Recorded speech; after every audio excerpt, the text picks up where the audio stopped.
hommes des médias, des analystes, des chroniqueurs. Donc avec eux, nous revenons pour faire l'actualité pour vous. Aujourd'hui, nous allons parler au plan national de cette affaire de contrebande du carburant qui fait toujours des vagues.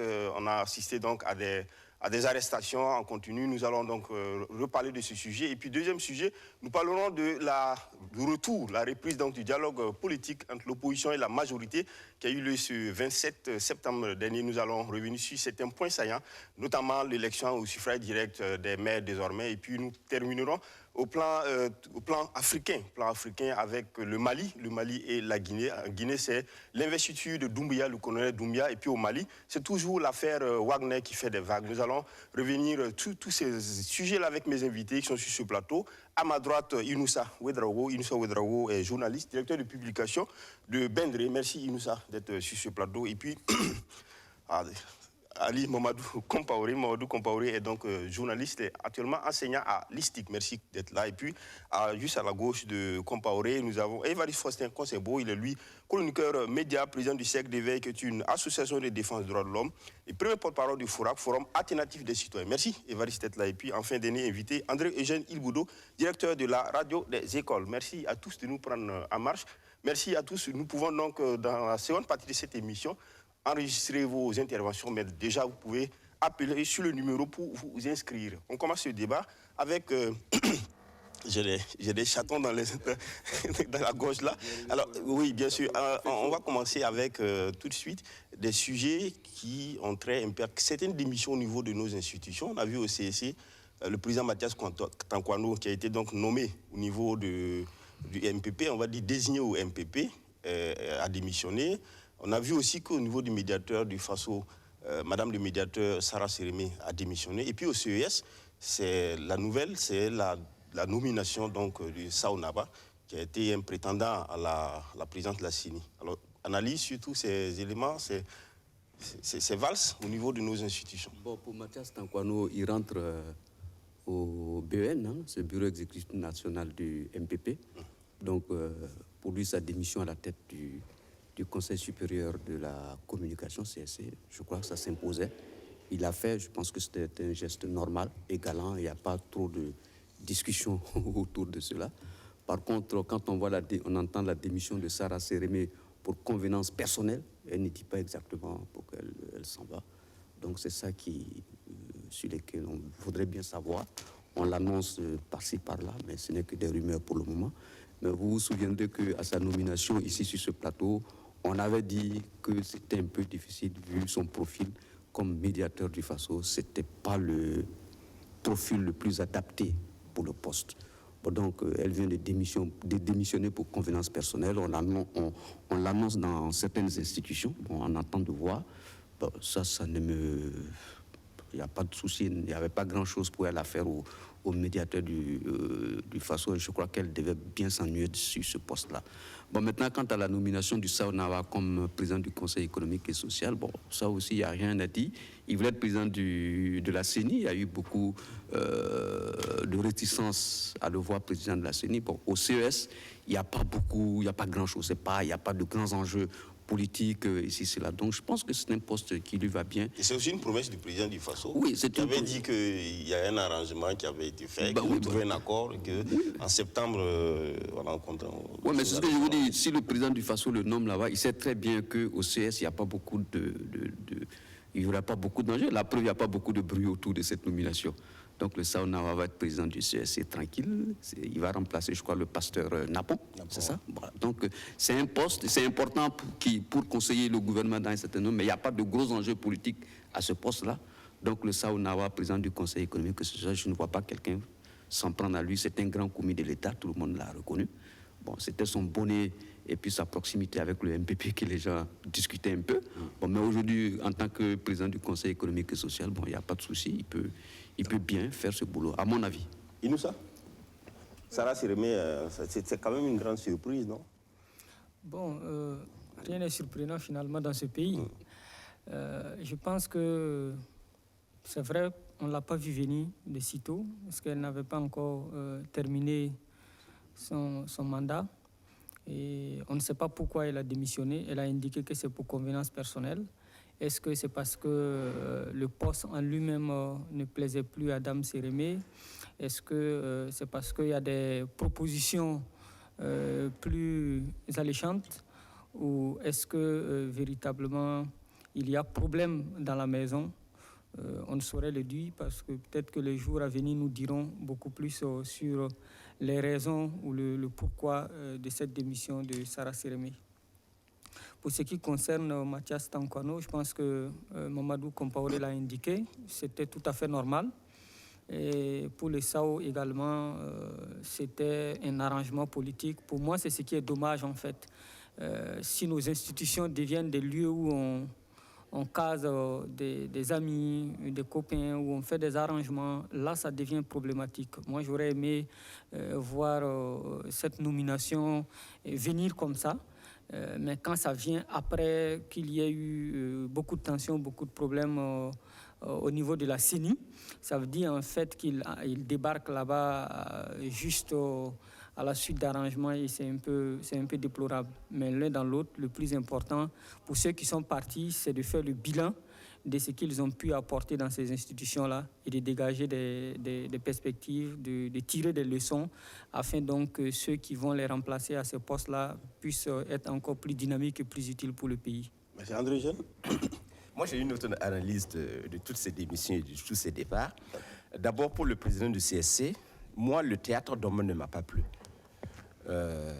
Quand vous êtes dans une institution publique et qu'on vient vous chercher pour nommer à une institution, président d'institution, c'est normal que vous quittiez, comme ce que M.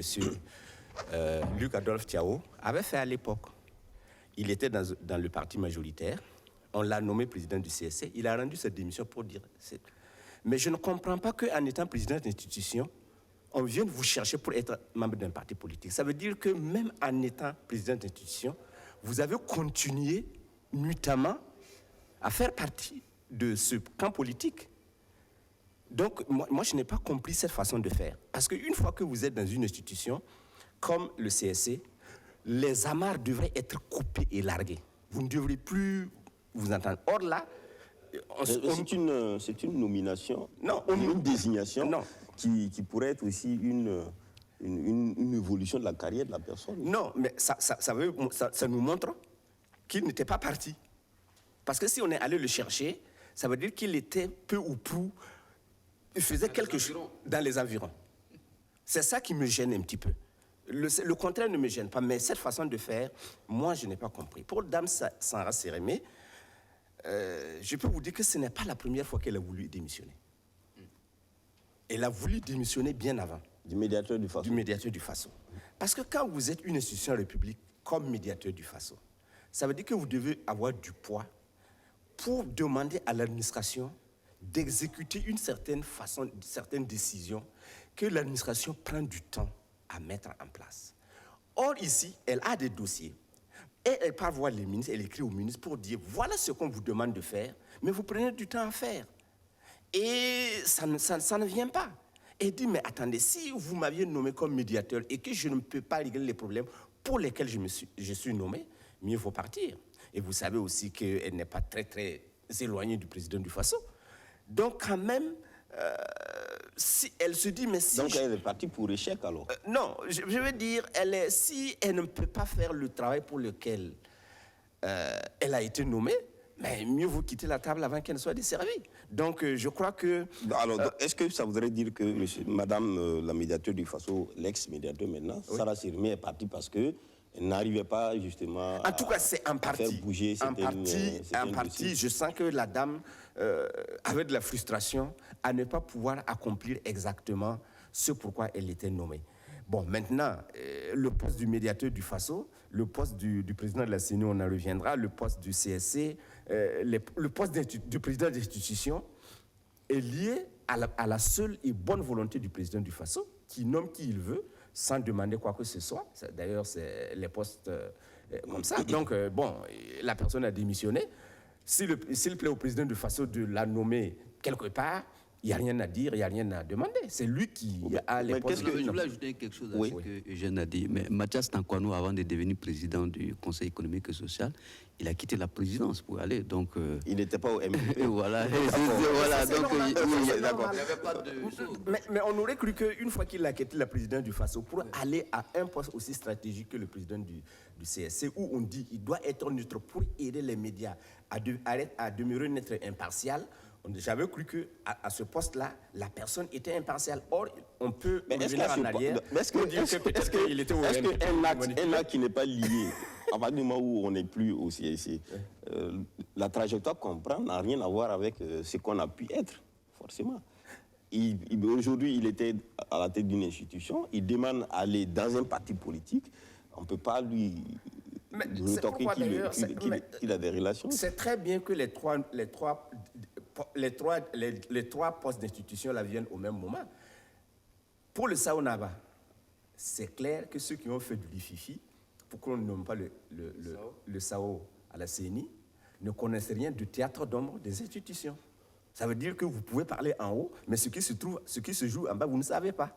Donc, Mathias Tankwano était au CSC. Il y avait un théâtre d'ombre qui se jouait à notre insu. Vous avez dit que le Sao-Naba n'ira pas comme président d'institution dans une institution. Le voilà qu'on l'a nommé. Ça veut dire que c'est bien que dans cette république-là, on ne sache pas à quoi s'attendre en fait. D'accord. Évariste Concebo, pour terminer sur le sujet des institutions, où iront les uns les autres? Sarah Sérémé, certains disent que Sarah Sérémé ira au CSC pour remplacer Mathias Tankwano. Écoutez, pourquoi pas. Que d'autres aussi annoncent Simon Compaoré au médiateur du FASO. Sarah Sérémé au CSC, je trouve ça un peu curieux. Je ne crois pas tellement parce que elle est fortement marquée politique. Or, je pense que le CSC... Elle vient d'une institution, le médiateur du FASO. Bon, c'est le mélange des genres. Quand même à la blanchie. Le mélange des genres est possible. C'est possible parce que c'est quand même un organe qui est chargé de faire la régulation. Donc, vous devez quand même être à équidistance. Je ne dis pas que ce n'est pas impossible parce que dans notre pays, tout est possible. Tout part et revient vers le Grand Manitou, comme ici on a eu à le dire. Et d'ailleurs, moi, je suis étonné que les jeunes disent qu'elle n'arrivait pas à travailler. Non, c'est un peu contradictoire par rapport à sa proximité avec le président du FASO. Je dirais qu'elle avait les pleins pouvoirs. Malheureusement, vous tous, on a débattu, mais le contexte de quoi la nomination, c'est pas des critères de compétence. On vous nomme pas pour venir faire une mission. C'est pour occuper un poste et avoir des revenus, des ressources pour exister et fonctionner.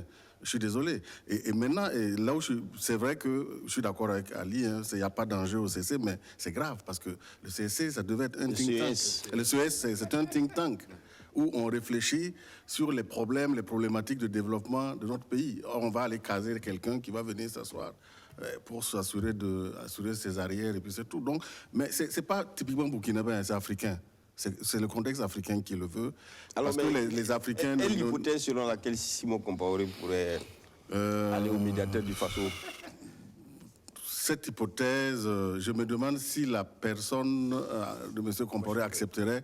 Je ne pense pas que... Je ne vois pas M. Simon Compaoré occuper la médiature du FASO. Non, mais il y a quelque chose qu'il faut dire. Très rapidement. Oui, pour le médiateur du FASO au CSC, c'est vrai qu'elle est proche du président du FASO, mais tout le monde sait dans le pays que le président du FASO ne s'immisce pas dans les dossiers des gens. Mais Sarah Sérémé a eu quand même le courage de dépasser un peu on va dire les bornes au niveau de l'institution, en allant même sur des conflits ou d'autres contentieux qui sont pas des prérogatives même de l'institution. On a vu, par exemple, avec la crise à Saponé, la crise vers Bobo. On a vu aussi la crise avec la communauté musulmane. On a vu bien d'autres choses qui ne relèvent pas forcément. Vous apportez de l'eau à mon moulin.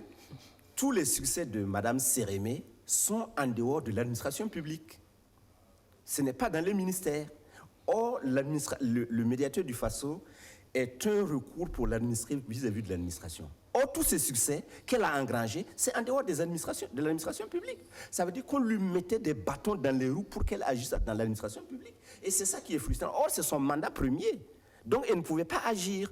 Même sa proximité avec le président du FASO ne lui permettait pas d'être efficace vis-à-vis de l'administration. Maintenant, pour le CES, non, je pense qu'il faut tempérer un petit peu. C'est quand même leur slogan, c'est 90 compétences au service de la nation. En attendant de voir, on va dire, l'empreinte aussi de ça ou là-bas. Oui, mais ce qu'il faut dire, c'est les 89 autres là. Ils ne comptent pas pour du beurre. Je ne vais pas terminer sur... je pense que très rapidement, et puis ici aussi, on dira... En revanche, c'est la posture de M. Tankono que je trouve assez curieux, mais que je peux comprendre. Parce que, bon, c'est vrai qu'il n'échoue pas au bain du MPP à n'importe quel poste. Parce qu'il s'occupe des questions électorales. Ouais. Ce qui veut dire que c'est un homme clé pour l'avenir en fait des élections de ce pays. Il faut dire aussi que c'est un ancien membre de la CENI. Tout à fait. Voilà. Il est bien connu pour avoir une expertise internationale sur les questions d'élection. Alors, Simon Compaoré, médiateur du FASO, ça vous dit où ça se raconte en tout cas? Non, moi je dirais, d'abord, M. Simon a dit qu'il est fatigué, il va aller se reposer. À moins qu'on pense que le médiateur du FASO est un poste de repos. Moi je pense que, personnellement, je pense que s'il part là, c'est encore... Simon Compaoré dit qu'il se repose de la politique, mais non pas de l'action de l'État. Le médiateur, c'est bien sûr un poste où, si on regarde bien les termes, les termes de référence, c'est vraiment une personnalité qui a fait vraiment l'administration. Et Simon Compaoré a une capacité d'influence quand même. Je dirais, avec le poste de Mme Sérémé, connaissant sa marque, son empreinte dans le politique, mais M. Simon, quand même, c'est une personnalité truculente. D'accord. Or, le médiateur du FASO, c'est une personne, normalement, qui devrait être la personne qui arrondit les angles, qui ne fait pas de va comme Feu Kafando, comme Marc Garango. Si on met M. Simon, médiateur du FASO, ben, ça nous plairait parce que tous les jours, on aura quelque chose à croquer. Le spectacle sera toujours garanti. Il pourrait devenir procureur du FASO. Alors, pour terminer. Non, sur les choix ou l'analyse. Simon Compaoré, c'est possible. D'accord. Je pense que l'homme, il a l'étoffe, il a le calendrier nécessaire, il a le relationnel nécessaire, il peut influencer. Or, c'est un poste d'influence, c'est un poste de résolution d'un certain nombre de problèmes. Je pense que Simon là-bas, il peut bien résoudre des problèmes. Maintenant, est-ce que lui-même voudra? Je ne sais pas. Je veux dire, mais si M. Simon atterrit au médiateur du FASO, ce qui a fait partie de Mme Sélémé, de mon point de vue, ne se produira pas. D'accord. Parce que comme M. Simon Compaoré va t'appeler dans ce sont des hypothèses. Ce sont des hypothèses. Merci bien, merci. On continue. On va évoquer un sujet qui, toute la semaine durant, a fait quand même couler beaucoup de salive et d'encre. Il s'agit de cette affaire de contrebande de carburant. On a vu la semaine dernière le communiqué du procureur du FASO, donc qui indiquait tout ce qui avait été fait comme enquête et les interpellations. Il y avait 70 personnes, il y avait 8 personnes qui étaient en cavale, un avis de recherche avait été lancé et tout. On a un certain nombre qui ont été déjà arrêtés. Alors, cette affaire, moi je voudrais qu'on commence par préciser les choses. On entend beaucoup dire les contrebandiers qui dealaient avec les terroristes. Est-ce que c'est comme ça qu'il faut dire ou est-ce que ce sont des contrebandiers du carburant et que, bon, au thème de certaines dispositions de la loi, le contrebande, le blanchiment sont des natures à favoriser ou susceptibles de favoriser le terrorisme? Évariste Concebo. Quand on dit contrebande, c'est parce que vous mettez en dehors de la loi. Pour importer du carburant au Burkina Faso, il y a des procédures. Et au cœur de ces procédures se trouve donc la SONABI, qui est l'organe de régulation, si on peut le dire. Tous les carburants importés légalement doivent avoir une autorisation ou la marque de dépôt de la SONABI. Or, il se trouve ici qu'il y a eu deux cas de figure. Le premier cas, c'est des citernes aménagées, et au sein desquelles donc on transporte du carburant sans autorisation. Alors, ce que je voulais dire, l'aspect frauduleux n'est pas à débattre. La question ici, est-ce que nous sommes dans un état de droit où il y a la présomption d'innocence? Ce qui s'écrit, ce qui se dit, c'est que affaire de contrebande de carburant au profit des terroristes. En fait, la question, c'est là. Je voudrais qu'ici, qu'on précise peut-être certains détails pour qu'on ne fasse pas de confusion sur le... Vous n'êtes pas sans ignorer quand même que l'affaire a été déclenchée suite à des dénonciations. Et les dénonciations ont fait l'objet d'une enquête par l'autorité supérieure de contrôle de l'État qui a qualité maintenant d'OPJ. Et quand on dit c'est tellement des enquêtes documentées. Et maintenant, ces documents ont été déposés devant le parquet, chez le procureur. Et c'est ainsi donc il y a quand même déjà des éléments assez probants qui permettent donc de qualifier, donc de donner ce qualificatif-là. Mais non, attends. De toutes les façons, quand on vous arrête, il y a des chefs d'inculpation que l'on vous met, qui peuvent évoluer ou bien que l'on peut abandonner. La question que tu poses est intéressante parce que quand un commerçant vend du riz et que quelqu'un vient acheter, est-ce qu'on lui demande sa carte d'identité, sa profession et pourquoi il veut acheter le riz? On ne sait pas. Maintenant, ce qui est inacceptable, c'est cette contrebande organisée jusqu'au haut sommet où on laisse passer. Parce que j'imagine que les terroristes mangent du riz, mangent du sarbo, mangent de la viande et ils l'achètent quelque part. Et quand ils partent acheter, ils ne disent pas « moi je suis un terroriste et je viens acheter pour aller nourrir des terroristes ». Maintenant, j'imagine que ceux qui ont fait l'enquête là ont établi que ceux qui vendaient le carburant aux gens savaient pertinemment que c'était des terroristes. Je ne crois pas que ça soit ça.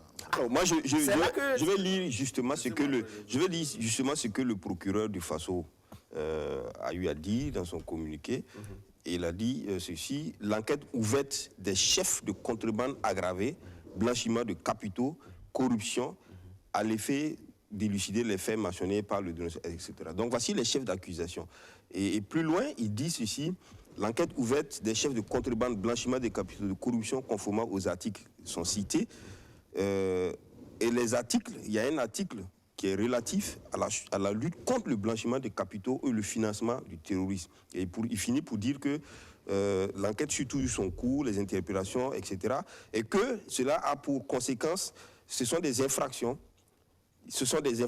qui non seulement paralysent l'économie nationale, mais également sont constitutives de sources de financement du terrorisme. Mais nulle part, il dit que ces personnes sont poursuivies pour avoir servi de carburant, par exemple, aux terroristes. Ce n'est pas le fait de servir. Parce que normalement, en tant que station-service, il y a des normes que vous devez respecter. Exactement. Si du carburant importé illégalement se retrouve dans des stations qui ne respectent pas les normes, il y a déjà forcément un problème. Mais c'est ça la contrebande. C'est ça? Je crois que ici, sur la question de la contrebande, ça, il n'y a pas de débat. C'est clair qu'il y a de la contrebande autour de carburant, de beaucoup de produits dans notre pays. Oui. Ça, la contrebande, c'est un sport favori de beaucoup d'opérateurs économiques dans ce pays. Maintenant, ce que l'opinion veut savoir, ou bien la justice veut savoir, y a-t-il un lien? Est-ce que ces gars, ces contrebandiers qui travaillaient pour les terroristes, est-ce que ces gens qui faisaient la contrebande de carburant savaient que leurs clients étaient des terroristes et qu'ils utilisaient le carburant-là dans leur activité terroriste? Je crois que c'est ce qui est intéressant et ça, c'est ce que la justice doit arriver à démêler et à montrer. Sinon, si ce n'est pas le cas et s'il n'y a pas de lien que les gens savaient que c'était des terroristes ou bien c'était eux aussi, ils vendaient leur carburant la nuit à des gens qui venaient acheter de gauche à droite comme ça se fait en contrebande. Bon, là, maintenant, ça ne veut pas dire que s'ils ne savent pas que c'était des terroristes, on va les abandonner. Mais il y a la question de la contrebande qui est là. Et dans tous les cas, ils sont mal partis et que la contrebande est punie. Bon, donc, ça veut dire maintenant qu'aujourd'hui, au Burkina Faso, il faut que les hommes d'affaires fassent attention. Parce que nous sommes dans une situation, dans un état où on ne peut plus faire la contrebande comme ça. Parce qu'on ne peut plus vendre, comme vous l'avez dit, les terroristes qui sont en bourse, ils mangent du riz. Ils ont des téléphones, ils ont des crédits de communication. Ils achètent les crédits de communication. Alors, donc tout ça, il faut élucider tout ça. Merci afin Ali. Les enquêtes, puisque donc les enquêtes ne font que démarrer. Continuer.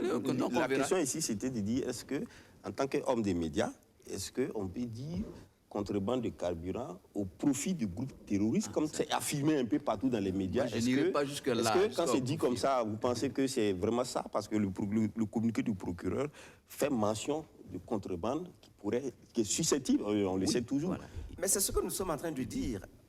Comme Ali l'a dit, les gens ont des téléphones, ils achètent du crédit, ils communiquent. Est-ce qu'on va dire que Orange téléphone tellement, Télécell vend des unités? Non, ils vendent des unités, mais est-ce qu'ils vendent des unités aux terroristes en le savant, en le sachant? C'est ça la question. Mais c'est comme l'enquête démarre, j'imagine que une fois que les gens sont entrés devant le tribunal, et les avocats vont se mettre en branle pour prouver qu'effectivement ils le savaient et ils le font, ou bien pour leur dire, écoutez, moi je vends mes unités de téléphone, Ali l'achète. Je ne sais pas ce qu'Ali fait avec mes unités de téléphone. Inoussa, la question est là. Est-ce que quand on dit péremptoirement comme ça, oui, c'est du carburant vendu aux terroristes, est-ce qu'on n'est pas en train peut-être de dériver un peu l'opinion sur si certaines cibles où il faut peut-être mettre le doigt. Par exemple, la douane, on a vu que par exemple les douaniers, on parle de 8 douaniers qui ont été déjà arrêtés, et à la Sonabi qui est donc la société de base de distribution, il y a beaucoup de choses. Est-ce que quand on dit tout de suite vente aux terroristes, est-ce que c'est pas une forme de communication qui dérive un peu les choses? Je ne sais pas qui fait cette communication. Je ne sais pas à quel but. Mais je crois que le communiqué du procureur est clair. Et nous sommes déjà même à une phase préliminaire. Et ce qu'on est en train d'interpeller, c'est dans l'optique d'approfondir les recherches. Je crois que la SE a déjà fait un travail formidable, avec l'appui certainement d'officiers de police judiciaire. Et il y a deux choses. Soit on patiente en tant qu'homme de médias pour attendre la suite des événements avec le procureur et toute son équipe, et soit nous-mêmes nous allons sur le terrain pour faire un travail journalistique d'enquête. Je crois que certains de nos confrères l'ont déjà amorcé, c'est déjà une très bonne chose. Mais l'un dans l'autre, le plus important, à mon avis, c'est le fait qu'on s'attaque à d'autres sources pour lutter contre le terrorisme. Pendant longtemps, on a mis en avant les armes. Et moi, je fais partie de ceux qui ont toujours indiqué que les armes à elles seules ne suffiront pas pour vaincre le terrorisme. Et c'est bien déjà que nos autorités comprennent effectivement qu'on a besoin de tous les leviers, de tous les secteurs pour venir à bout donc, de cette hydre-là. La justice bouge, c'est une très bonne chose. J'ai vu d'ailleurs que la rentrée judiciaire cette année on met un peu en perspective cette question de la justice en lien avec le terrorisme. C'est une très bonne chose. Il faut qu'on associe donc les opérateurs économiques aussi, que la Chambre du commerce et l'ensemble des secteurs en lien avec le commerce puissent aussi s'interroger, que nos chercheurs puissent être impliqués, etc. Donc, je pense que nous sommes sur la bonne voie et le plus important, c'est d'aider et de soutenir la justice et d'encourager le procureur et toute son équipe afin qu'ils aillent au bout de l'enquête. Parce qu'assez souvent dans notre pays, on commence les choses, on jette comme ça des informations dans l'espace public et puis après, la suite devient compliquée. Donc, ce serait une bonne chose qu'on puisse aller jusqu'au bout, de savoir qui sont les gourous, pas seulement ceux qu'on a interpellés, mais ceux qui, dans l'appareil d'État, ont certainement profité de cette situation-là ou continuent de profiter. Qui sont ceux qui ont protégé ces gens pour qu'ils fassent ce travail-là pendant des années? Et est-ce qu'ils sont vraiment coupables de quelque chose? Je pense qu'il appartient à la justice. En tout cas, ici, déjà, on lit que le 8 douaniers, des chefs de bureau et leurs adjoints, des contrôleurs, un ancien directeur régional ont été mis aux arrêts et gardés à vue depuis vendredi. Oui, mais ça va continuer, j'imagine. Parce que la question fondamentale, c'est tout ce qui se fait à l'ombre ne profite pas à la grande masse. J'imagine que ce carburant-là, s'il était acheté à la pompe, chaque jour avec des tonneaux, des véhicules qui viennent chercher du carburant à la pompe, connu par la Sonabi, ça allait alerter les services de renseignement qui vont chercher où on achète le carburant, où on mène. Ce qui est inacceptable, c'est que ça se passe la nuit, comme le procureur du Faso l'a écrit dans son communiqué. Ça veut dire que c'est toute la nuit que ça se fait. Mais ce carburant est remis dans le même circuit. Non, je vais dire... Ce sont des stations normales. Je vais dire, mais le transport, d'où ça vient, le transport là, ça se fait la nuit. Ça veut dire le matin, tu arrives et qu'il y a du carburant à la pompe, tu ne sais pas comment le carburant est venu. Je vais dire que si ça se faisait le jour, les services de renseignement allaient pouvoir suivre. C'est là que... Les services de renseignement travaillent nuit et jour. Oui, mais je vais dire, si moi je vais à la station et qu'aujourd'hui je vois un véhicule qui est arrêté avec 10 tonneaux, pour remplir les tonneaux, moi, ça va me poser des questions. C'est où va ce carburant-là? Or, on part chercher le carburant nuitamment et dans des zones où personne n'y met le pied. Je crois que c'est toute cette contrebande-là qu'il faut arrêter. André Génibilo, oui. Selon le communiqué du procureur du Faso, oui. à Komsiliga, donc à côté, à Montero, oui. à Zorro, à Kombisiri, oui. on vend ce carburant-là. Alors donc ça ne peut pas être des sites cachés, ce sont les mêmes stations qu'on voit d'habitude. Moi, qui suis natif du Bazéga, je ne connais pas là où on déchargeait le carburant. Mais on ne le décharge pas à la maison des jeunes, on le décharge pas. On dit que le carburant est mis dans le même circuit officiel que nous connaissons. Alors, est-ce que ça voudrait dire que ce n'est pas que des terroristes qui viennent se ravitailler à Komsilga? Est-ce qu'on peut croire que les terroristes viennent à Komsilga? Est-ce que ce n'est pas un réseau de contrebande qu'il faut voir en premier pour chercher non, tout le monde? Non, on ne discute pas de la contrebande, on discute du lien avec le terrorisme. Bien sûr, mais la question est là. Est-ce qu'on ne met pas le lien avec le terrorisme en avant pour laisser tout un réseau et peut-être toutes des responsabilités ici? À Komsilga, ici, les terroristes viennent se ravitailler. De ce carburant, je crois qu'il y a beaucoup de choses. Inoussa en a évoqué. Si vous allez à Ouagadougou, vous voyez les enseignes de stations d'essence qui pullulent. Ouais. Tout, ça pullule. On ne sait pas. On fait des amalgames. Voilà. Non, je viens, on ne fait pas des amalgames. Ça pullule. Maintenant, il faut chercher à savoir quels sont les propriétaires de ces stations d'essence. Où est-ce que ces stations d'essence s'approvisionnent? Normalement, c'est à la Sonabi. Donc la Sonabi devrait savoir que la station, je ne sais pas, X, a pris cette semaine telle quantité d'essence au dépôt de la Sonabi et tout ça. Donc, tous ces calculs, il faut le faire. Maintenant, on revient maintenant à la question de savoir est-ce que ces gens qui font de la contrebande de carburant, ils sont en lien avec le terrorisme. La question du blanchiment d'argent, c'est clair. Tous ceux qui font de la contrebande... Et de corruption. Et de corruption, ça c'est clair. Tous ceux qui font de la contrebande et tout ça, c'est pour blanchir leur pognon après. Maintenant, ce qui nous intéresse ici, c'est de savoir si cette contrebande-là nourrit le terrorisme. Est-ce que je peux dire quelque chose? Évariste va prendre la parole et puis on revient. Ce que je vois, c'est qu'il y a deux cas. Le premier cas, il y a un réseau d'approvisionnement illicite. C'est-à-dire des carburants qui sont importés, normalement pour être exportés au Mali, dans les autres pays, mais qui se retrouvent sur le territoire national. C'est ça peut-être qui alimente la corruption et tout ça au niveau local. Maintenant, il y a un autre réseau de carburants qui se retrouve dans les zones de l'Est, on a bien précisé. Vous avez même vu qu'il y a des maires de certaines localités qui ont été interpellés. Donc c'est clair, on sait très bien qu'à ce niveau-là, il y a des complicités, il y a des connexions avec les terroristes. Donc ça, pour moi, c'est deux schémas. C'est cette question qui nous intéresse. Voilà. Non, et puis, je voulais...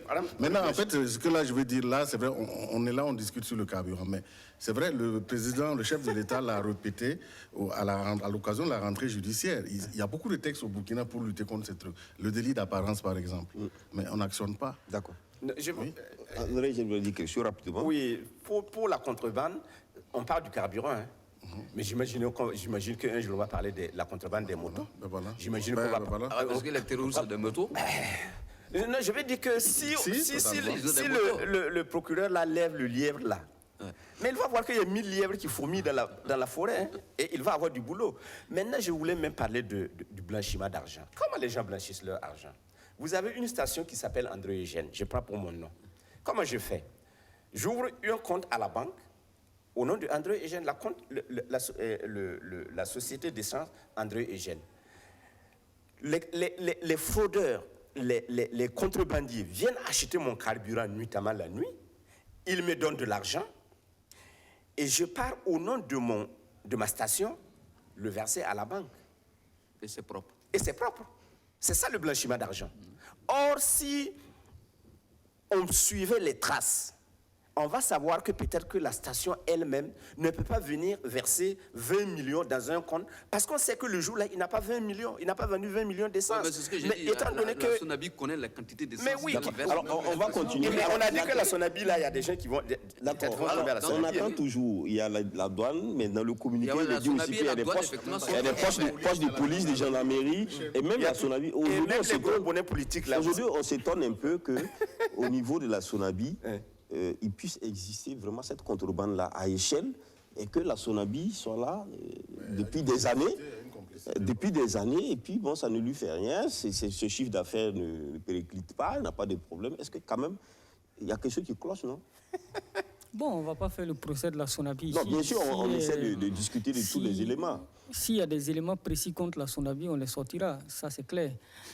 Mais je pense que pour ce qui est du carburant qui a été, dont on parle, c'est du carburant qui vient du Nigeria, qui passe par le Bénin et qui rentre. Et c'est dans une zone où on ne contrôle pratiquement plus les frontières. Et donc, je pense qu'il y a une différence à faire avec les stations-service qui sont dans nos villes et de la Sonabi également. C'est un problème carrément différent. Et je pense qu'il y a une zone à l'est qu'on discute toujours avec le Bénin, qui est une zone de non-droit. Le nom du village m'échappe. Mais l'idée, c'est de dire qu'on ne peut pas lutter contre cette contrebande-là si on ne met pas en relation certains de nos pays de la sous-région. Le Bénin, le Niger, la Côte d'Ivoire, etc., qui sont nos pays voisins, doivent fortement être impliqués dans cette lutte-là. Et nous devons mettre en branle donc les textes qui nous lient, parce qu'il y a évidemment des textes de coopération, etc., qui font que cette contrebande-là peut être combattue autrement. D'autre part, nous avons des douaniers à nos frontières. Et si ça ne fonctionne pas, c'est justement parce que, quelque part, il y a des hommes qui ne font pas leur boulot. Évariste a parlé du délit d'apparence. Nous vivons avec les douaniers. Certes, ils ne sont pas tous corrompus, mais on constate que dans le train de vie de beaucoup d'entre eux, il y a un hiatus, un écart abyssal entre ce qu'ils gagnent en tant que travailleurs, en tant que fonctionnaires, et le train de vie qu'ils mènent. Et c'est de ça qu'il s'agit. Il faut attaquer le mal à la racine. Il y a également la police, il y a la gendarmerie. Donc, ce sont nos fonctionnaires, ce sont nous-mêmes. Et les opérateurs économiques, parce que quand on vend du carburant, on a une petite station et qu'on consomme des R+. Bien entendu, j'avais évoqué la nécessité aussi d'impliquer la Chambre du commerce et l'ensemble des éléments qui travaillent dans le milieu du commerce dans cette lutte-là. Ce qu'il nous a dit est important, mais il faut aussi contrôler toutes les stations d'essence qui fleurissent dans ce pays. Ça, c'est la Sonabi. Voilà, Sonabi doit contrôler ça, parce que tant qu'on ne contrôle pas ça, ça va être assez compliqué aussi également. Ça veut dire que dans ces zones là-bas, qu'on ne contrôle pas totalement, il y a des stations d'essence qui continuent de choses. Donc, les gens ne gardent pas seulement leur carburant dans des dépotoirs ou dans des trucs chauds, mais ils gardent ça aussi. Il y a beaucoup de choses. Est-ce que ce carburant n'est pas réellement acheté par nous tous? Et puis, alors, est-ce qu'on fait la guerre contre la contrebande du carburant et tout ce que ça lie avec le terrorisme et tout, ou bien est-ce qu'on s'occupe seulement du carburant qui est vendu aux terroristes à l'Est? Si on fait la guerre à la contrebande, on résout la question en même temps de l'approvisionnement des terroristes, puisqu'on aura une traçabilité sur le carburant qui rentre dans ce pays. C'est parce que la traçabilité n'est pas très nette que les terroristes et puis tous les criminels de tout poil peuvent en profiter. Regardez à Ouagadougou aussi, quand il y a des grèves ou bien quand les stations ferment. Mais vous voyez des gens qui sont au bord des routes là, avec des bouteilles et qui vendent le carburant. Ça vient d'où? Personne n'en parle. Non, donc tout ça, toutes ces petites choses, c'est des petites choses parce qu'on se dépend tous avec ça. Et puis on s'en va, on croit qu'on a eu la solution. Alors, mais il y a des petits problèmes. André Jean et puis Évariste. Pourquoi luttons contre la contrebande du carburant?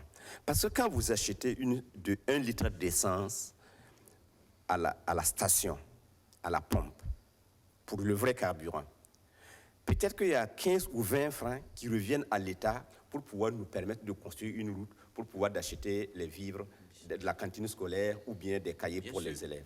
Or, quand vous achetez le carburant de la contrebande, vous payez ces 15 francs, mais ça ne revient pas à l'État, ça part dans la poche d'un individu. D'accord, merci. Et je voudrais terminer en disant que Inoussa l'a évoqué, mais vous savez par exemple qu'à la gendarmerie, à la police, à la douane, quand vous êtes proche de la retraite, le slogan c'est de vous dire on vous met à la frontière pour que vous prépariez votre retraite. Ça veut dire quoi en français? Alors même, je vais vous poser une question à Évariste qui va prendre la parole. Est-ce que cette contrebande est créée par des personnes véreuses, des criminels, ou est-ce que cette contrebande est aussi provoquée peut-être par la cherté carburant, les taxes qu'il y a à l'importation, etc., le circuit officiel, est-ce que ce circuit officiel est exploitable par tout premier venu dans l'entreprise de vente de carburant? Est-ce que cela ne crée pas aussi Ça favorise, il y a des facteurs qui favorisent, notamment quand, à partir du moment où vous avez un monopole, forcément, il faut voir qu'il y a d'autres acteurs qui vont s'organiser contre ce monopole. Maintenant, ça va dépendre du contexte de l'environnement. Et là, nous sommes en phase avec un produit de grande consommation. L'essence, on ne l'achète pas à crédit, c'est cash, c'est du liquide. L'argent coule à flot, comme on dit. Donc, c'est très tentant. Vous pouvez avoir des opérateurs économiques et qui veulent, il n'y a pas du gain facile, peut faciliter. Hein. De toute façon, on ne peut pas éviter ce genre de situation. Malheureusement, c'est que dans notre contexte, avec l'insécurité, il y a des profiteurs de guerre. Vous entendez parler des profiteurs de guerre en matière de Yana. Donc, voilà, ces personnes-là vont émerger. Mère courageuse ses enfants. Et ils vont donc essayer de tirer, chacun va essayer de tirer profit de la situation. Mais je dis que c'est un peu... Parce qu'on rentre dans un système de dénonciation un peu à la pyramidale, puisque s'agissant de la douane, l'agent va dénoncer son chef, qui va dénoncer son chef, et ensuite on va aller jusqu'au directeur régional, et qui sait. Et moi, ça m'étonnerait que cette histoire-là puisse aller jusqu'au bout. Parce que peut-être même au bout, vous aurez des politiques. Un mot. Est-ce que... Oui, et puis... Bon, effectivement, la situation dans laquelle on se trouve, il y a des gens, c'est du pain béni pour certaines personnes, notamment pour des hommes d'affaires. Oui, d'accord, mais est-ce que le monopole, par exemple, de la Sonabi ne fait pas que les gens... Même s'il n'y avait pas le monopole et tout ça, la situation est profitable à ça. Il y a un bouquin assez intéressant de Bertolt Brecht qui parlait de mère courageuse de ses enfants. Cette dame a fait fortune parce qu'il y avait la guerre, elle l'alimentait. C'est le profiteur de guerre. Donc, quand il y a une situation... L'économie de guerre. L'économie de guerre. Donc, ça va, c'est pas une question de monopole, c'est une question d'opportunité. Mais la question de la contrebande, pour ce qu'on entend, la contrebande n'a pas commencé avec le terrorisme, c'est bien 10-15 ans derrière. Oui, mais avec maintenant la situation sécuritaire assez difficile, ça va se développer parce que le carburant que va acheter un terroriste, si les gars savent que c'est un terroriste, il ne va pas l'acheter le litre à 695 francs comme vous et moi. Ça, ce sont des suppositions. Mais oui, mais il va l'acheter à 1000 francs. Le terroriste ne viendra pas dire, moi je suis terroriste.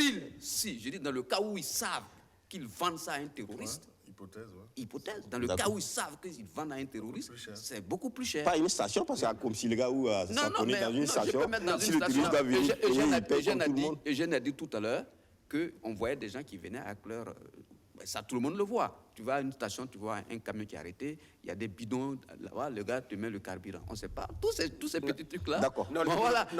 On n'est pas en train de faire de la magie, de la divination, faire des soupçons sur tout le monde. Mais c'est vous dire tout simplement que quand dans une situation comme ça, il y a des gros malins qui vont profiter pour essayer de La question que vous posez sur le monopole, on aurait pu répondre oui, que le monopole favorise la contrebande, si le carburant vendu par la contrebande nous coûtait moins cher. Non, pas dans ce sens. L'idée ici, c'est de dire, parce que la Sonabi a tout prix, c'est elle qui importe et qui donne aux distributeurs. À partir de ce moment-là, tout le monde ne peut pas le faire directement. Donc, ça coûte plus cher quand on doit prendre avec la Sonabi.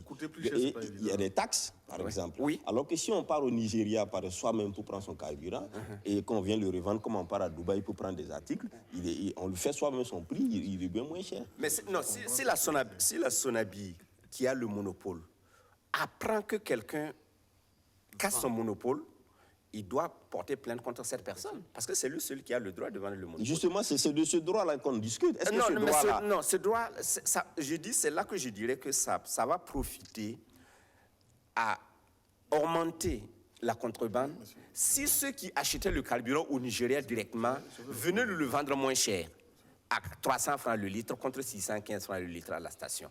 Or, on voit qu'ils viennent, ils nous le vendent presque au même prix que celui qui a le monopole et qui paie les taxes. C'est là que sur la contrebande, la personne ne peut être d'accord avec ça, parce que c'est de l'argent... André et Jean Yilboudou, quand ils vont prendre le carburant au Nigeria eux-mêmes, s'ils le prennent à 100 francs, qu'ils viennent de vendre à 600, ils ont 500. Mais quand ils vont prendre la Sonabi, ce n'est pas à 100 francs, c'est peut-être à 300. Donc, et là, ils perdent de l'argent, alors que de l'autre côté, ils gagnent directement. Non, en fait, pour essayer de répondre à votre question, il faut repartir à l'origine de la création de la Sonabi, comme à l'époque, il y avait l'ONAC, les grandes structures. La Sonabi, quand même, avait un rôle de régulation. C'est-à-dire, péréquation de sorte que le consommateur puisse supporter. Il y avait ce rôle-là que la Sonabi jouait, c'est-à-dire que, exactement comme l'histoire des greniers, pendant les saisons bonnes, on garde, et quand c'est à la famine, on enlève un peu pour... C'était un peu ça. Donc, si ce jeu-là est bien joué, ça m'étonnerait qu'un individu qui se lève va aller importer du carburant ailleurs, vienne être compétitif. Ça, c'est des schémas. Donc... Et nous, ça? Non, moi je pense que ça va au-delà de ça et ça pose un problème de fond, un problème de vision, un problème sociétal. C'est qu'aujourd'hui, on nous a inculqué que l'homme ne vaut plus par ce qu'il est, mais plutôt par ce qu'il a. L'avoir a pris le dessus sur l'être. On est prêt à tout, à voler, à piller, à tuer pour avoir de l'argent. Donc les gens sont prêts à tout. Et c'est ça le fond du problème. C'est qu'aujourd'hui, des gens sont prêts à tuer d'autres Burkinabés pour avoir de l'argent.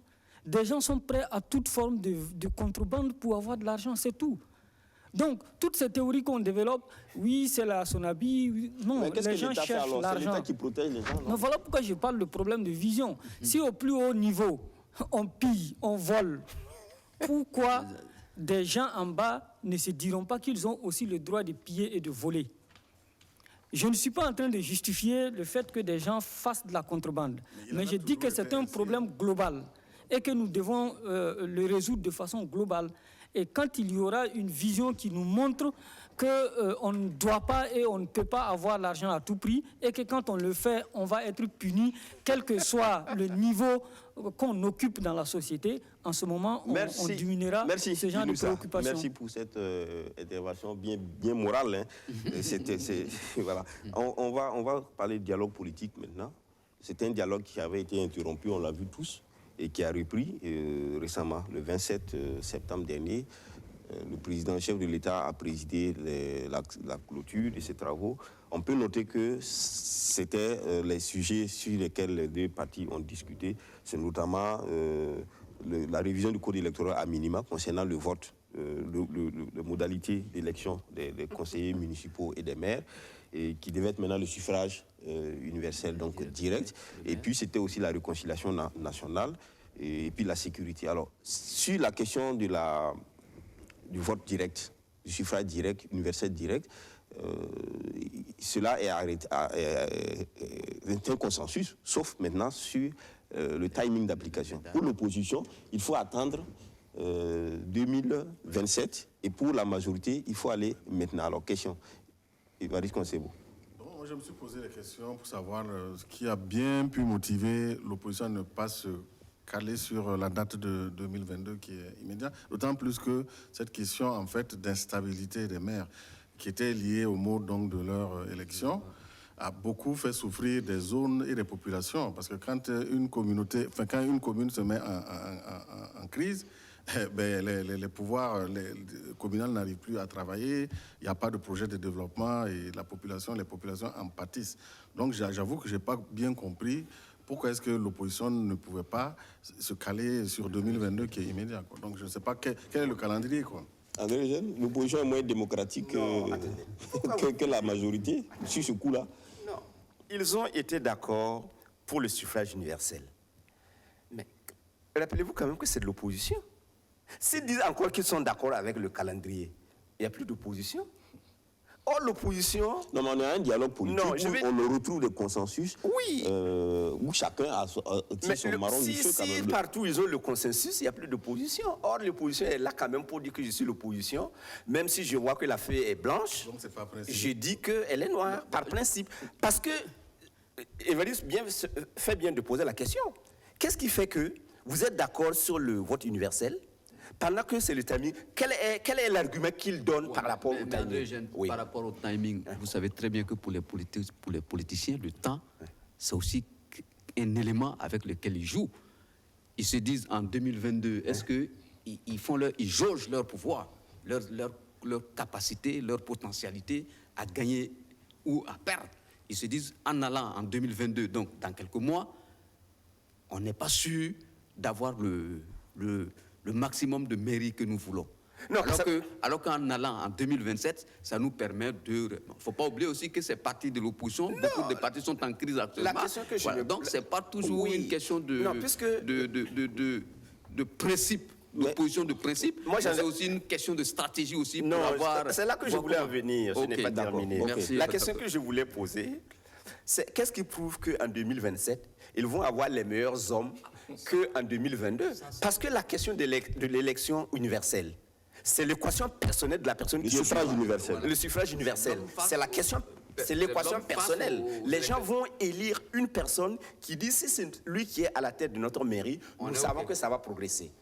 Si vous avez des farfelus et des champions dans les partis politiques et que vous ne pouvez pas les aligner pour avoir des gens, c'est de dire différents encore de 5 ans, histoire de voir si Ali va être la meilleure personne pour le mettre en avant. D'accord.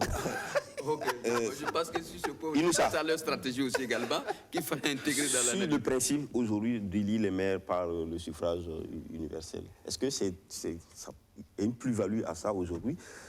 Il a été noté par exemple les conflits liés un peu à certaines situations, certains calculs, et qu'aujourd'hui, le peuple face à ses dirigeants locaux. Bon, ce qui est dommage, c'est que dans tout ça, on ne demande pas l'avis du peuple lui-même. Je constate que le dialogue politique a été, une fois de plus, un lieu où les hommes politiques sont allés discuter de leurs propres intérêts. Exactement. Où ils sont allés parler de comment on finance tous les partis politiques, parce qu'ils pensent qu'on doit donner de l'argent à tous les partis politiques. Mais cette question a été remise à plus tard dans une commission qui va travailler sur le financement des partis. Oui, je pose d'abord les problèmes qui ont été posés à ce dialogue politique-là. Et c'est déplorable. Et ça me fait penser à cet homme politique qui disait que les hommes ont toujours été et seront toujours en politique les dupes naïfs des autres et d'eux-mêmes, tant qu'ils n'ont pas appris que derrière les phrases, les déclarations se cachent des intérêts personnels. Et c'est ce qu'ils nous ont démontré. Ils ont quitté la table de dialogue, rappelez-vous, il y a quelques mois, en indiquant un tas de problèmes qui ne sont pas résolus, etc. Voilà. Et ici, sur ce plateau, nous avons dit que c'était bien qu'on prépare ce dialogue politique-là, parce que ça devrait être une occasion où on pose les préoccupations réelles des populations. Voilà, au-delà de l'Assemblée nationale où on vote, oui, on est d'accord, non, on n'est pas d'accord, où c'est vraiment le jeu démocratique. Ici, le dialogue politique permet de poser les préoccupations.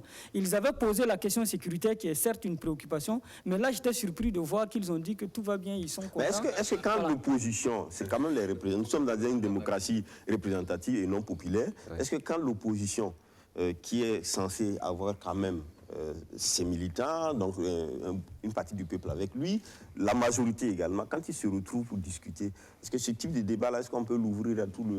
Est-ce que la mécanique peut marcher? Je ne demande pas d'ouvrir à tout le monde, je dis de poser des problèmes de fond. Et les problèmes de fond au Burkina aujourd'hui sont connus. Moi, je me désole que les problèmes de fond ne soient pas posés et que ce soit des problèmes liés à eux-mêmes, à leur propre financement, à comment ils accèdent au pouvoir, etc. C'est de ça que je parle. Maintenant, en ce qui concerne le choix de choisir directement, ça aussi c'est un modèle démocratique que nous voulons expérimenter. L'opposition disait qu'elle était d'accord, la majorité dit qu'elle est d'accord. C'est vrai qu'on n'a pas encore entendu la société civile de façon globale, mais je me pose la question de savoir qu'est-ce qui bloque, qu'est-ce qui empêche, pourquoi on amène en 2027 ce qu'on peut faire en 2022. Il a été comme ça également dans le cas de la Constitution, de report en report. Jusqu'à aujourd'hui, on n'a pas de Constitution. Et ça, ce sont des problèmes de fond qui devaient être posés, qui n'ont pas posé. Et ça me désole. D'accord. Merci. On va évoluer très rapidement. On va parler en international, africain. Il y a la Guinée, il y a le Mali. La Guinée, pour aller très vite, la Guinée, Doumbouya, le colonel Doumbouya a donc pris les rênes officiellement de l'État guinéen. Il s'est fait donc, j'allais dire, investir par la Cour suprême de Guinée. Ouais, donc, commentaire, Ali? Je vais reprendre une expression d'un confrère qui dit en Guinée, c'est plié. C'est maintenant Mamadou Doumbouya qui est le président de la Guinée. Et il va faire face maintenant au grand défi de son pays, c'est-à-dire remettre le pays sur la voie normale, c'est-à-dire faire élire un président et toutes les institutions et cela. Ben ça ne va pas être une tâche facile pour lui. Parce qu'on sait très bien qu'il y a de gros enjeux en Guinée et puis les hommes politiques sont à l'affût. Si tout le monde applaudit actuellement Doumbouya, c'est parce que tout le monde pense que la transition Doumbia va être favorable, ils vont pouvoir tirer leur marron du feu. Mais je pense que ça ne va pas être très facile pour ces militaires à la tête de ce pays et qu'il va falloir que ces militaires jouent très sérieux. Ali, en attendant, il a eu la caution de toute la classe politique. Oui, mais c'est ce que... En tout cas, toutes les... Sidia Touré, Céline Diallo, tous étaient présents à cette cérémonie. Oui, mais parce que c'est quoi Mamadou Doumbia met fin au régime de Alpha Condé, qui était leur ennemi juré. Donc ils se disent, il va y avoir une transition de quelques mois, de 2-3 ans, et ils s'en vont. Et donc le jeu sera beaucoup plus ouvert, et ils vont pouvoir gagner les élections. Et c'est à ce moment-là que, on va se retrouver encore avec les vieux démons, et ce pays va reprendre dans des situations... Dans tous les cas, on attend et on souhaite le bien pour la Guinée. On espère que cette transition Doumbia va bien se passer, et qu'il y aura des élections claires, crédibles, pour que le pays se remette en marche. On a vu que le Conseil constitutionnel qui avait fait prêter serment à Alpha Condé a été d'une certaine façon décapité. Tout de suite, on a mis une Cour suprême rapidement en place, donc avec les juges qui ont pris le serment du président. Et en même temps aussi, on a vu la charte de la transition qui a circulé, où en tout cas, on ne sait pas combien de temps la jeune se donne pour finir la transition, organiser des élections. Tout à fait. Dans la charte, il n'est pas indiqué que c'est une transition d'une année, de 2 ou de 3 ans. Mais je crois que quelque part, ce n'est pas mauvais. Il appartient à l'ensemble de la classe politique guinéenne de se donner le temps qu'il faut pour remettre la Guinée dans un processus normal. Ce pays a souffert depuis 60, malgré ses richesses, et les populations n'en profitent pas suffisamment. Et je pense que c'est une belle occasion, une opportunité pour que l'ensemble des Guinéens se mettent ensemble pour donner une nouvelle vision, un nouveau souffle à ce pays-là. Maintenant, est-ce que ceux qui sont au pouvoir pourront le faire? C'est difficile de répondre à cette question. C'est à l'épreuve qu'on verra. Et on espère véritablement qu'ils mettront l'intérêt supérieur des Guinéens devant tout. Parce que quand il faisait son coup d'État, il a indiqué un certain nombre de griefs qu'il portait contre le régime de Alpha Condé. Si c'est vraiment le cas, en tout cas, ils ont l'occasion, ils ont les mains libres de travailler. Il appartient au peuple guinéen aussi d'être soutenu aux aguets, de ne pas penser que, ou naïvement que véritablement c'est des Messie qui sont venus pour le sauver. Il leur appartient de prendre leur destin en main, de surveiller de près cette transition-là. Mais véritablement, c'est une bonne chose déjà que je sens que pour ce qui concerne la Guinée, on n'a pas vu une communauté internationale en train de mettre la pression, etc., même si ça se fait dans l'ombre. Et c'est heureux qu'on permette au peuple guinéen de choisir quel avenir il veut se doter. D'accord. Et André, j'ai très rapidement. Oui, et Ali a dit que dans 2 ans, les gars là vont se lier parce qu'ils diront que la transition est finie. Mais lui, il est généreux. Parce qu'aujourd'hui, tout le monde est d'accord avec le Doumbia, parce qu'il estime, parce qu'il pense pouvoir rentrer dans le circuit politique pour pouvoir gérer avec lui. C'est ce que je dis. Une fois qu'il va nommer les gens et que les gens vont rester à l'extérieur de la mangeoire, mais ce sont ces gens-là qui vont commencer à huer. Moi, je dirais, je suis Doumbia. Moi, je dis que moi, j'en ai pour 10 ans. Premier mandat de 5 ans et deuxième mandat de 5 ans, comme dans tous les pays. Parce que ce sont ces mandats-là qui ont fait partir Alpha Condé. Non, je dirais, mais moi, j'aurais mis clairement, je dirais mes intentions. Dans la charte de transition, ils n'ont pas laissé voir cette volonté. Non. Ils ont dit clairement, ils ont affirmé leur volonté de refonder la Guinée et d'organiser des élections. Je me donne 10 ans pour refonder la Guinée. Et je ne parle pas de transition. De toutes les façons, les élans démocratiques, on sait là où ça a amené le peuple. Moi, j'ai pris le pouvoir par les armes et je ne quitterai que par la baïonnette. Je serai là pendant 10 ans et je me donne 10 ans pour nettoyer les écuries. Point final. Maintenant, les gens peuvent oublier. D'ailleurs, je suis très heureux. Non, mais j'espère que Eugène n'est pas sérieux. Je suis très heureux. Je suis très heureux, par exemple. Un peu l'ironie quand même. Mais je veux dire, je suis très heureux même que les présidents des autres républiques ne soient pas allés en Guinée. Parce que les africaneries doivent s'arrêter. Parce que quand les autres pays démocratiques, là, vous élisez par exemple un pays français, le chancelier allemand, un président américain, africain. Est-ce qu'on invite les présidents des autres pays à venir à l'investiture? Pourquoi c'est en Afrique seulement? C'est une valeur propre à l'Afrique. Attendez. C'est une valeur de solidarité. Malheureusement, c'est une valeur qui ne nous conduit nulle part. C'est une valeur de solidarité. C'est ça qui empêche la Voilà. démocratie. Alors, Évariste fait son conseil. Et puis on enclenche sur le Mali. De toute façon, les histoires de coups d'État, c'est toujours dommage que 60 ans après, c'est toujours les kakis qui viennent siffler l'arrêt du match pour qu'on recadre les choses. Mais en fait, c'est pour dire que moi, ce qui m'a un peu marqué, c'est dans son discours, plusieurs fois, il est revenu sur la nécessité de réconcilier les Guinéens avec la justice. Et moi, je me dis donc, je lis cela au sort qui sera réservé à M. Alpha Condé qui, de par son comportement, a fait tuer beaucoup de Guinéens, ne serait-ce que pour se maintenir au pouvoir. Et le premier exemple devait être de le traduire. Mais Alpha Condé, si on s'en tient en tout cas aux images qu'on a vues, a bien suivi cette cérémonie de... J'espère que bientôt il ira, il ira devant un tribunal pour répondre. D'accord. Alors le Mali, c'est toujours l'affaire Wagner, mais là on a vu un peu une poussée d'adrénaline au niveau diplomatique entre la France et, disons, Macron et les autorités maliennes. Mais il reste aussi qu'on a vu que le Mali vient aussi d'acquérir des hélicoptères de combat, etc. Alors, oui, Évariste? Vraiment, ce qui se passe actuellement en matière de diplomatie avec la France et le Mali, moi, je n'aurais pas pensé voir ça de mon vivant, en fait. Non, c'est vrai que j'avoue que du coup, je pense qu'il y a un réveil, il y a de l'espoir. Voilà des jeunes officiers. Ce monsieur n'a pas fait des études en Europe. Il est resté chez lui. Et lui et puis ses compagnons, ils ont étudié, ils sont officiers. Et il n'est pas complexé. Et je pense que c'est la bonne manière de prendre les choses, en fait. Et on se demandait d'où ça allait venir. Bon, que voulez-vous qu'on trouve à dire qu'un pays veuille faire face à sa survie, veut défendre ces populations qui sont massacrées? Et que pouvez-vous dire d'un pays qui essaie de changer, de chercher des voies et moyens pour résoudre des problèmes qui sont réels? Non, moi je ne vois pas. Et ça, franchement, en Afrique, c'est nouveau et c'est quelque chose, c'est une lueur d'espoir. Espoir avec un autre partenaire qui est aussi... Mais non, c'est pas forcément le partenaire. Parce qu'on ne se sent plus lié à quelqu'un, à un partenaire. Quand ça ne va pas, nous avons la liberté d'aller chercher les solutions là où nous devons aller les chercher. D'accord. Oui. Ce qui est assez curieux dans cette affaire, c'est qu'on a un pays souverain. La France, dans cette affaire, se comporte comme une première épouse qui ne veut pas de seconde épouse. Moi, je ne vois pas pourquoi la France ne veut pas... Est-ce que la France n'a pas aussi raison oui, de ne pas vouloir une seconde épouse?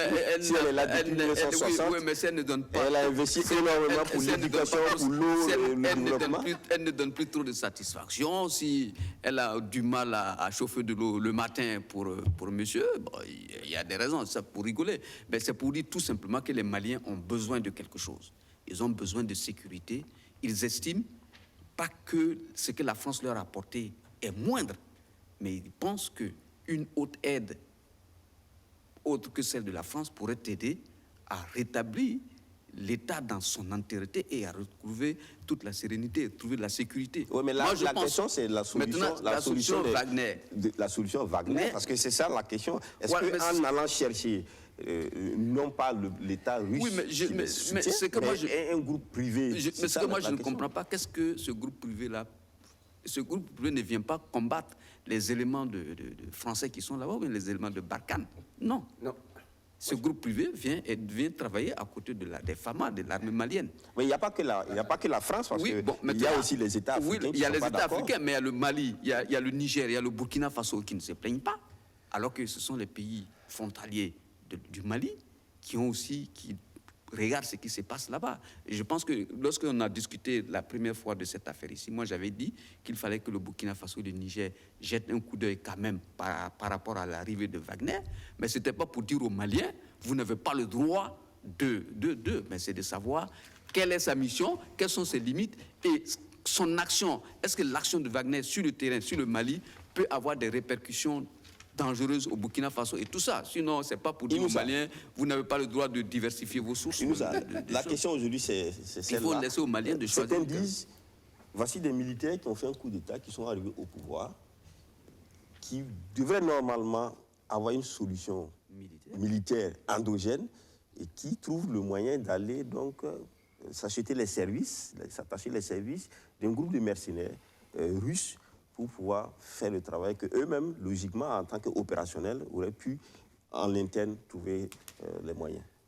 C'est vrai, on s'est tous posé cette question, que des militaires aillent chercher d'autres structures privées pour venir les aider à défendre, alors qu'ils ont plus ou moins pris les armes pour ça. Mais ça, c'est un problème interne. Mais cela ne donne pas le droit à la France ou à d'autres puissances de renier aux Maliens le droit de choisir ce qu'ils veulent pour leur pays. Et c'est ce qui est dommage. Mais c'est la géopolitique, non? C'est la géostratégie. Les puissances ont leur influence. Et donc, c'est tout à fait normal, non? C'est cette géostratégie qui donne également le droit aux Maliens de choisir avec qui ils travaillent. C'est ça le fond du problème. Si vous êtes la France, si vous êtes les États-Unis, si vous êtes les grandes puissances, et que vous pensez qu'au nom de la géostratégie, vous pouvez piller des pays, et que ces pays-là n'ont pas le droit de se défendre, de s'époumoner, de crier partout leur douleur, mais c'est à ne rien comprendre. Donc pour moi, c'est à la limite un faux débat. Mais toutes les fois qu'on a posé le débat de l'impérialisme français, on nous a traités de jeunes excités, de jeunes qui ne comprennent rien. Donc, je suis heureux aujourd'hui qu'en face de moi, Conseil-Beau soutienne ces jeunes-là et dire que l'espoir est permis. D'accord. Donc, les Maliens, je ne sais pas s'ils tiennent le bon bout, mais je l'ai dit ici, que quand on se noie, on est capable même de s'accrocher à un crocodile. Les Maliens n'ont peut-être pas encore vu le bout du tunnel. Et nous autres, qui sommes impliqués dans cette lutte-là, je vais parler du G5, du Burkina, du Mali, etc., et du Niger, mais nous devons dire quelque chose, parce que c'est un tournant décisif qui se passe au Mali, et nous avons l'obligation de mener la réflexion, d'anticiper. Si demain le Burkina devait avoir son Wagner, est-ce que nous sommes d'accord? Qu'est-ce que nous devons faire, etc. Est-ce que nous devons aller vers ça ou est-ce que nous devons mettre ensemble nos forces, etc. Mais le débat demeure. Le Mali est un peuple souverain. Il a le droit de choisir avec qui il fait du business. Même si nous savons que la guerre, c'est du business et qu'eux aussi ont leur part d'intérêt là-dedans. En tout cas, bravo au peuple malien. Courage à eux et il faut continuer. André Jeune. Non, pour la question de ceux qui sont allés chercher une sécurité privée, mais au Burkina, nous savons que nous sommes tous protégés par et la police et par la gendarmerie et nous dormons tranquilles à la maison. Ça n'empêche pas que certains aillent chercher des vigiles privés pour venir encore mieux sécuriser leur maison. Donc le débat... Mais ces vigiles-là sont des vigiles burkinabés, des sociétés... Non, mais la sécurité privée non, parce qu'on aurait pu dire, vous savez, au début de la création des vigiles, il y a des gens qui ont crié. Aujourd'hui, ils font partie du... Là, on parle de mercenaires. J'arrive. C'est là que je voulais en venir. Il faut déconstruire le discours. Pourquoi les appelle-t-on mercenaires? Qu'est-ce que c'est qu'un mercenaire? Un mercenaire, c'est quelqu'un qui quitte son pays pour aller dans un autre pays, pour combattre pour de l'argent. Quand des Burkinabés vont au Mali pour aller combattre au Mali, là, les gens peuvent les appeler que ce sont des mercenaires parce qu'ils ne défendent pas leur propre pays. Alors, non, attendez. Mais attendez, André Jeune, dans le cadre des missions onusiennes, ce sont des missions encadrées et ce sont dans le cadre, bien sûr, de la coopération entre États. Mais cela arrive, donc on ne peut pas prendre ça pour confondre avec des sociétés privées. Mais il ne faudrait pas qu'on dise des choses ici qui ne sont pas... J'assume ce que j'ai dit. Oui, mais vous savez, quand on a fait le coup d'État en 2015, il y avait deux armées qui s'opposaient. Il y avait ceux qu'on appelait les loyistes et ceux qu'on appelait les rebelles. Ça dépend du camp où vous étiez. Si, par exemple, ceux qu'on appelait les rebelles gagnaient, c'était les autres qu'ils allaient appeler des rebelles. Ça veut dire que ça dépend du camp où vous êtes. Si vous êtes dans le bon camp, les autres sont des mercenaires. Si vous n'êtes pas dans le... c'est pourquoi j'ai dit... Oui, mais André Jean-Ilbouro, on est tout à fait d'accord, mais on n'appellera pas les missions onusiennes ou africaines des mercenaires également, pas parce qu'il y a des forces de défense ce que vous me... Oui, si vous permettez... Oui, mais il ne faut pas qu'on fasse Non, je vous dis... André, j'ai terminé et si on ne déconstruit pas le discours... Je suis d'accord avec ça. Si on ne déconstruit pas le discours... ce qu'on appelle, par exemple, on est allé chercher Wagner, c'est la Russie qu'on est allé chercher. Et les légionnaires français, mais ce sont des mercenaires. Mais on ne les appelle pas des mercenaires, on les appelle des André Génilbourg, est-ce qu'on peut faire la différence entre ce qui est privé et ce qui est de l'ordre de l'État? Wagner est privé. Les Bima et autres, les légionnaires français qu'on a ici, c'est l'État français, c'est différent. Moi, je pense qu'il faut être intellectuellement honnête. Moi, je recuse le terme mercenaire concernant les agents de la compagnie de Wagner. Parce que le terme mercenaire ne sied pas. C'est des compétences, c'est des sociétés de sécurité. Et même la France utilise, même les grandes puissances utilisent souvent ce genre de sociétés. Non, je veux que vous soyez un peu, parce que les gens vous regardent, je veux que vous soyez plus objectif. Parce que le terme mercenaire est une définition dans le dictionnaire. On dit, et André Jeune l'a répété, ce sont des compétences militaires extérieures à un État qui viennent combattre pour de l'argent. Ce qui est le cas de Wagner. C'est une société russe. Oui, donc juridiquement qui est constituée, qui a une personnalité juridique et qui contracte avec un État. Maintenant, dans les clauses, c'est des transferts de compétences, puisqu'ils vont former, ils vont appuyer. Je voulais ajouter quelque chose à ce débat. La définition n'a pas dit que la compétence venue est légale ou pas légale, on dit qu'elle est privée. C'est pas à la France. Je voulais ajouter quelque chose. Le caractère légal. Si vous suivez la guerre qui s'est passée en Afghanistan et ce n'est pas encore terminé, vous allez vous rendre compte qu'il y a des sociétés privées américaines et européennes qui ont travaillé sur ce territoire plein et qui continuent. Mais on n'a pas employé ce mot mercenaire. Donc je pense qu'ici, quand André Jeune dit de déconstruire les mots, sur ce point, je suis un peu d'accord avec lui. Parce que de toute façon, la société Wagner a un conseil juridique, un statut légal basé en Russie, dans la Fédération de Russie. Et je ne pense pas que Poutine, tel qu'il est, va permettre à une société de mercenaires comme ça d'installer sa société. Attendez, donc on va faire attention. On va faire attention, mais aussi, il ne faudrait pas qu'on fasse croire que tout ce qui est légal ne peut pas devenir mercenaire. On dit bien sûr que quand vous prenez des hommes armés, dans un territoire où ils sont étrangers et ils combattent pour de l'argent, c'est ce qu'on appelle mercenaires. On n'a pas dit qu'ils sont pas légalement, etc. C'est pas ce qu'on a dit. Vous savez, ce que je voulais vous dire, moi je vais prendre des exemples précis. Moi je ne spécule pas. Il y a des Burkinabés qui sont allés au Libéria et en Sierra Leone combattre. Je rappelle qu'on va prendre notre... Avec des guides, non? Oui. Comment appelait-on les gens qui sont allés soutenir Charles Taylor? Est-ce que Charles Taylor les appelait des mercenaires? Non. Mais ceux en face qui n'étaient pas dans leur camp, comme on appelait les Burkinabés. Ce que je veux dire, si vous ne déconstruisez pas le discours et vous laissez le discours ambiant, les gens choisir les mots pour vous et vous rentrez dedans, vous allez aller. Parce que c'est...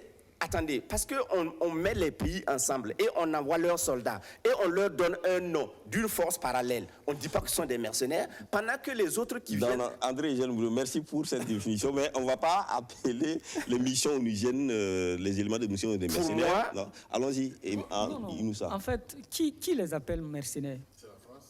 Non, pas la France, c'est une définition moi, ce que je veux savoir, la définition... Le Mali appartient à l'ONU. Oui. Le premier ministre malien était à l'ONU. Oui. Est-ce que l'Organisation des Nations Unies est opposée ou est contre ou traite Wagner de mercenaires et qui ne doivent pas venir au Mali? Non. Je dis non.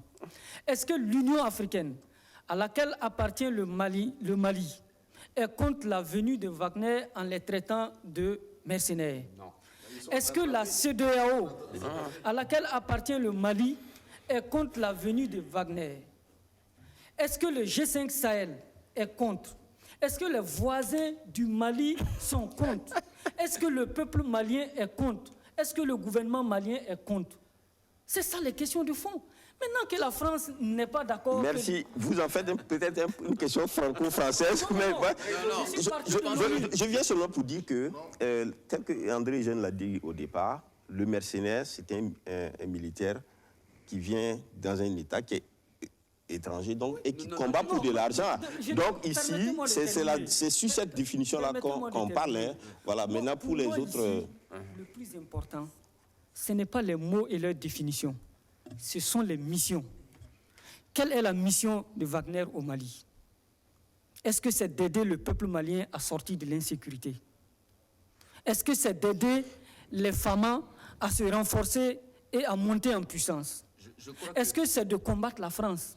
Je crois que alors, non. la question aussi, Donc, est-ce que c'est mauvais d'être mercenaire? Est-ce que c'est mauvais d'être mercenaire? Est-ce que c'est le mot qui fait problème ou est-ce que c'est mauvais d'être mercenaire? Vous savez, les noms.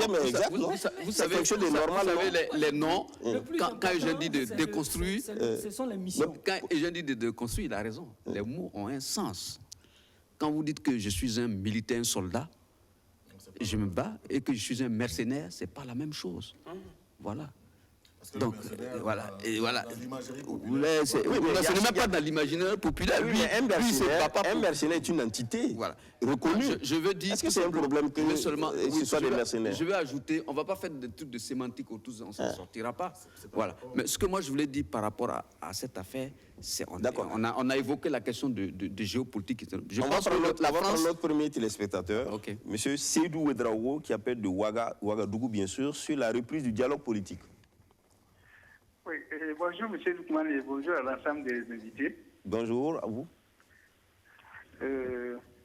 Oui, sur cette reprise, je suis d'accord avec les interrogations de M. Inoussa. Parce que bon, moi, personnellement, je n'ai pas vu ce qui a changé et qui a pu permettre à l'opposition conduite par M. Dikomboevo de reprendre les discussions, les échanges. Ils avaient demandé la démission du Premier ministre. Le Premier ministre n'a pas démissionné. Le niveau de l'insécurité, c'est très récemment, ils ont fait un décompte un peu macabre là. Tout ça pour dire que, bon, pratiquement rien n'a changé. Bon, en tout cas, moi, ça m'a paru quand même curieux, parce que pour moi, après l'appel du chef de l'État à se renforcer derrière les chefs des FDS pour le combat contre les terroristes là, moi je ne pense pas qu'on devrait peut-être aller avec une autre démarche, autre que ce que le chef d'État a souhaité. Maintenant, bon, pour moi, c'est un peu la division qu'on a créée, c'est une sorte d'incivisme qu'on a créé derrière les propos du chef de l'État. Monsieur Ouedraogo, oui? on ne vous saisit pas très bien. Qu'est-ce que vous dites que l'opposition, la reprise du dialogue politique n'a rien changé et qu'il n'y a pas du nouveau? Non, je veux dire, qu'est-ce qui les a amenés à aller au dialogue politique? Puisque les préalables qu'ils avaient posés là, il n'y avait pas eu de changement. Les FDS continuent de mourir sur le terrain. Donc selon vous, ils ne devaient pas aller au dialogue politique alors? Ce n'était pas nécessaire. Je voulais simplement dire qu'ils sont allés à la marche malgré les propos après le discours du président. Ils sont allés à la marche et ça n'a pratiquement rien changé. Il aurait fallu ne même pas aller à la marche et continuer avec le dialogue politique pour pouvoir chercher les solutions. Sinon, vous avez vu qu'est-ce qu'ils ont dit de façon générale. Réorientation, réorganisation des FDS, ce qu'ils ont prévu, qu'ils le mettent en œuvre. Bon, je ne vois pas de grands changements. Moi, je m'attendais à ce que lorsque le pouvoir politique allait arriver à la table de négociation, qu'ils disent, ah oui, voilà ce que nous pensons comme solution concrète à pouvoir permettre à nos FDS, nos VDP, de lutter efficacement contre les... On n'a rien vu de tout ça. On s'est simplement contenté de... Donc moi, j'ai dit, le jeu n'emballe pas la chandelle. Ils ont simplement marché, ils ont créé de la division. Il aurait fallu plutôt qu'ils se mettent bloc derrière le chef de l'État et derrière les chefs comment on appelle ça? Derrière les FDS et les VDP. Oui? Monsieur Ouedraogo, vous savez que l'opposition joue son rôle aussi. C'est son rôle de marcher, son rôle d'être d'accord, de ne pas être d'accord, non? Non, ça, je suis tout à fait d'accord avec ce que vous dites, mais seulement pour des questions d'intérêt national et surtout concernant la sécurité, on devrait faire un bloc. Comme cela se passe ailleurs, aux États-Unis, en France, vous n'allez pas voir ce type de divergence. Merci bien, M. Ouedraogo, pour votre intervention. Merci et bonne journée. Merci. Très rapidement. Je comprends un peu sa position par rapport à la question sécuritaire. Les résultats ne peuvent pas tomber immédiatement. Parce que quand même, je pense qu'il y a quand même eu des changements qui ont été opérés dans l'exécutif. Il y a des actions qui sont en train d'être entreprises. Par exemple, le fait d'avoir même tenu la première session du jugement des terroristes, c'est quelque chose déjà. ça a un impact. Et en fait, nous avons encore ce dossier de démantèlement des réseaux, tout ça. Mais c'est petit à petit que les actions mises bout à bout vont peut-être commencer à donner des résultats. Merci.